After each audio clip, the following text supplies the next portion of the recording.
Ninjago look. So, this set here, what is it called? I don't know, do not care. For the purpose of the video, we're going to call it the brand new Ultra Raider. Of course, very similar to the original Ultra Raider. We've had many versions of it since then. Technically, like that, again, it is not called the Ultra Raider. It is meant to be different. It still has some similarities. We're still going to freaking call it that. Either way, some stuff to say about the set. I am kind of enjoying it. Why? Because I paid 50 bucks for it. Found this on clearance at Walmart for, I think, like $54.99. Go check it out. Go check some Walmarts. I mean, I haven't seen anybody post this at their Walmart. I have seen some clearance, but not of that one. And that was only at my one local one. The other one that's just a few minutes out of the way compared to the local one was on sale for like $80. So look out for that. I definitely enjoy it for the $55 price point, but that $90, man, just thinking about this being $90 bucks. Whew. Definitely something to talk about. There's some good stuff here, some bad stuff, some weird stuff. Either way, let's get into it. Let's pull the builds out of the way, set that to the side. Look at the minifigures. So, start off with the Wolf Warriors. Have the one with the shoulder pad. Besides that, I think it is another normal basic Wolf Warrior. Same torso, everything else the same. Of course, claws, arm piece. This one over here has the kind of claw effects, which I don't know if I like them or not. They're cool. It's definitely something cool to have, even with these having the claws. So I like it just for that. But in general, they're top heavy. I don't really know what. I mean, they're half annoying. They look nice.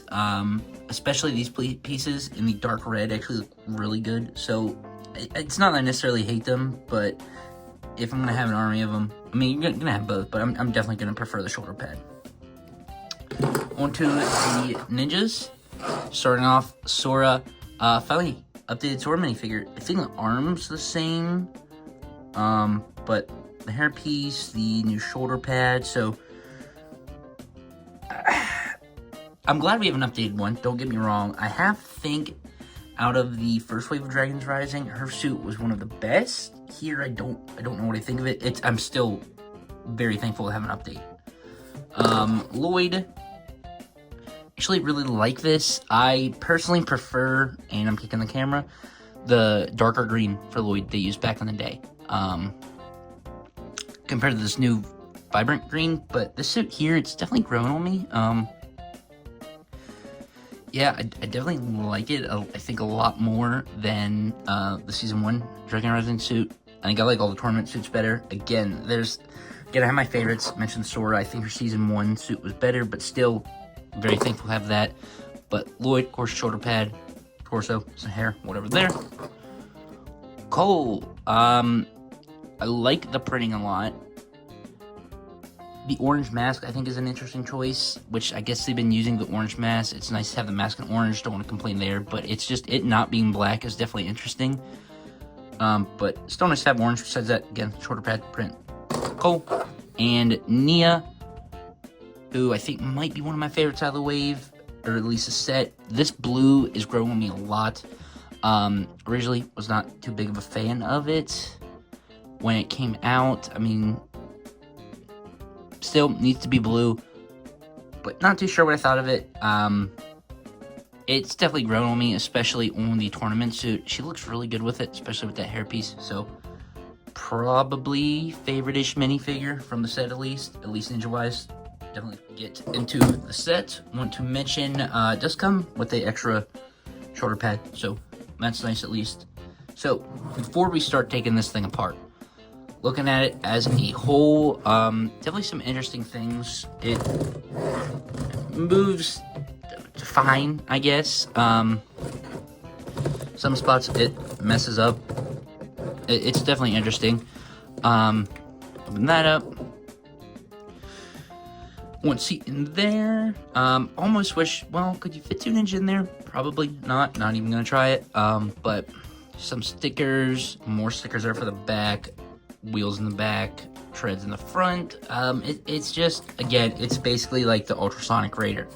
just some similar differences. Also, it being a lot of green, I kind of like it. Honestly, I kind of like the green for it. I mean, of course, Lloyd's gonna sit in the middle. Main part is Lloyd's vehicle, so it makes sense. The other colors are kind of throwing it off, which I will get into here in a minute. So it's kind of clashing with the green, but then they also did use the other colors for their own elements. I love that.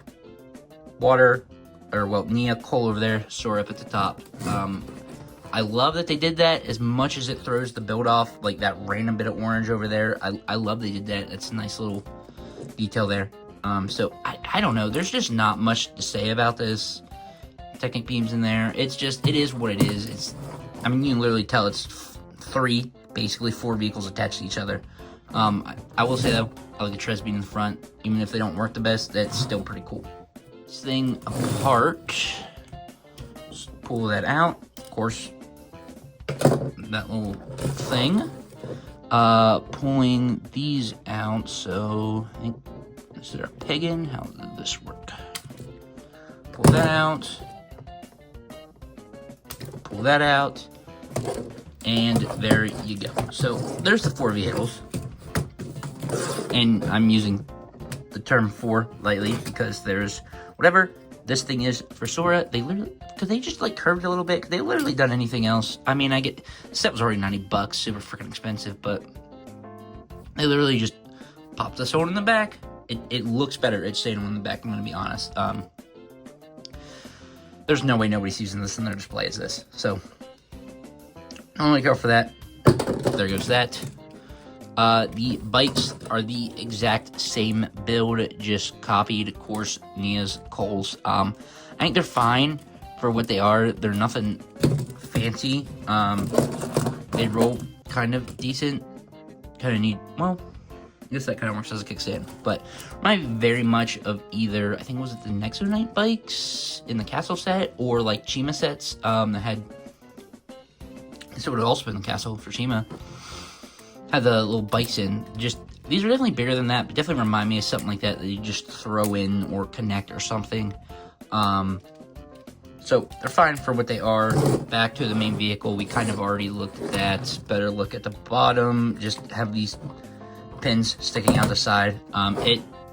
It definitely looks way better when everything is connected, especially in the back. If the front had four treads, or four treads total, I think it actually looked half decent. Kind of wondering what that would look like, but yeah. Bringing vehicles back in. There is a little side build with some accessories for Nia and Cole. This is, I don't know if there's a point to this. You can connect the bikes, so there you go. How would that work? I mean, oh, there goes that. I guess that's gonna be an issue with that, but yeah, there's also, well, I want to say nobody would display it like this, but this is definitely an interesting choice. Of course, it's a feature, it's for kids, it's kind of fun, something else to do with them, but them just adding this random bit in there is kind of interesting. Back together, I guess technically you could have vehicles on either side, but, so you can see the little hinge there, line the pegs up, switch over here, line the pegs up, and plug this back in, and there. So, there it is. Honestly, it's kind of unique, even if it is like the Ultrasonic Raider. I think it's just the treads. Still a combo vehicle, and I don't really know what Ninjago's deal is with combat vehicles. I mean, we had that mech, which I honestly still didn't get for Dragon's Rising, but yeah, it's a pretty interesting build. Again, I'm having fun with it. It just reminds me of, again, I keep mentioning the freaking Ultrasonic Raider because that's what it's like, just from many years ago. But again, I only played $55, so that's where my bias comes in. A full 90, no, not worth it. why is this $90? I mean, I guess it's a decent size, but I mean, just looking at other sets, I did recently review the Kai's Fire Night Mech, and that was, I think, 120. So, you know, like 30 bucks more than this, and it's just, yeah, it's less minifigures, but that build's phenomenal, and I don't know, it evens out somewhere, but there it is. If you have it, have an opinion on it, let me know what you think of it, if you picked it up or not, whether you think it's expensive like everybody else. But thanks for watching, stay tuned, and see you in the next one.